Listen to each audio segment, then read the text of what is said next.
Well, Richard, welcome to the program. Great to see you. And these are very, very challenging times, especially for dairy, but for all of the rural sector, in fact, all of New Zealand. Oh, look, definitely, heartbreaking scenes, both rural and urban, people who have been affected by this. And I think we're still trying to assess, the exact scale of all of the damage, etc. So, no, it's a difficult time. What are you in contact with many of your dairy team and the sector? Are you finding out what the issues are, or are people too focused on recovery? So what we're trying to do is make sure that we're not having 10 people ring the same person, if that makes sense, and no one rings someone else. So we're trying to work with all the other organisations to sort of coordinate a response that reaches everyone and assesses their needs, and then obviously works to provide them with what they need. And what are you finding out? What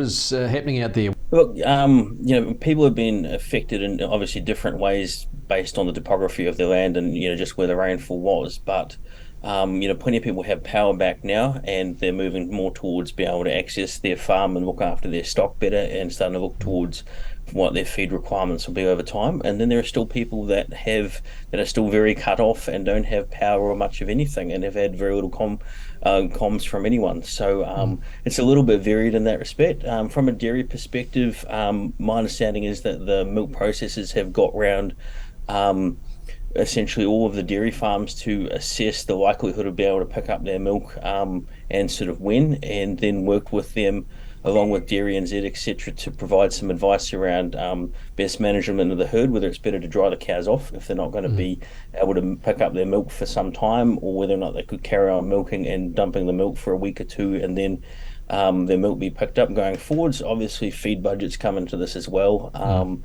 Most farmers have lost a fair bit of feed, whether it's pasture or winter crop, etc. So making sure that they're making the best decision for their situation. Of course, stock welfare, and particularly stock losses. I had a story yesterday with I think it was 3 truckloads at least of carcasses just from one area of Hawke's Bay.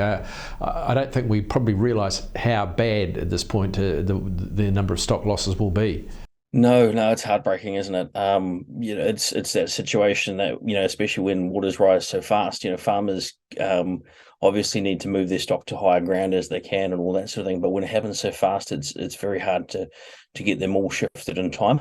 Unfortunately, have been stock losses, which is really upsetting. And I'm sure that they're still just working out the scope of that at the moment. And as to people who obviously, a lot of people in the South Island particularly have had a wonderful summer, although a bit dry, but nonetheless wanting to do something for the cause. What are your recommendations there? The inclination for everyone is to say, hey, I've got some spare baleage that I've made this year. We've had a good season. I'll send it up to the Hawke's Bay or Gisborne.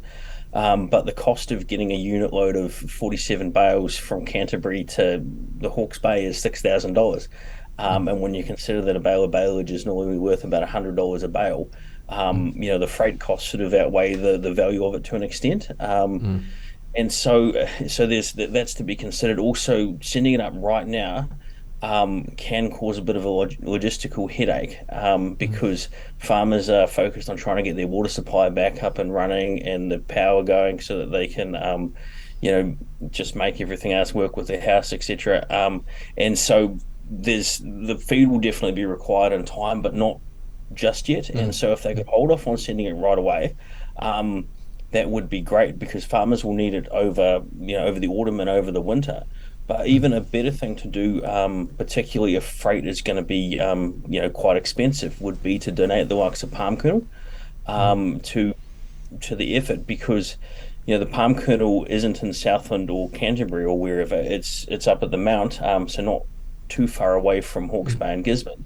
And we've actually got a really good sort of agreement with a lot of the stock feed companies, Swaps and AgriFeeds in particular at this point, and the others are kind of assessing what they're going to do. But if farmers want to donate some palm kernel, they can do it through the Federated Farmers Feed Line, and Swaps and AgriFeeds will cover the freight from Mount Maunganui to the Hawke's Bay Gisborne. So whatever they contribute will tangibly get to a farmer in need, with the freight covered, which is great. And so farmers can do it just through who they normally deal with. If they list that as part of their donation, it's a really good tangible way of helping.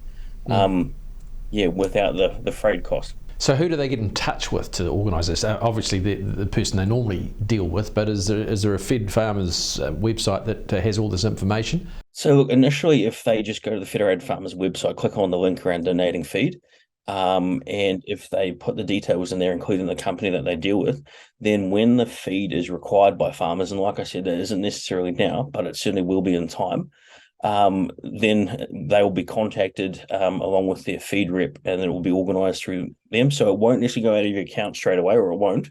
It'll be in time. But this is about fulfilling everyone's real desire to do something tangibly now to help, but knowing that support's going to be required for farmers for a very, very long time. And I'm very big on the fact that especially for the really bad affected farmers, they need to see that that there's some light at the end of the tunnel, that they'll receive support to help get them through the autumn and then the winter, and then back up on their feet. And this is what that will help with. The other incredible irony is, of course, that there's only one ferry operating at the moment, so getting anything across the ditch is it's going to be problematic for starters, isn't it? Oh, don't get me started, Mark. Hey, Richard, thanks so much for your advice there. That's fantastic, and we'll onward every day. Hopefully we'll just get a little brighter for them. Hey, thanks, it's Mark. Great to talk as always, and hopefully next time we talk under better circumstances.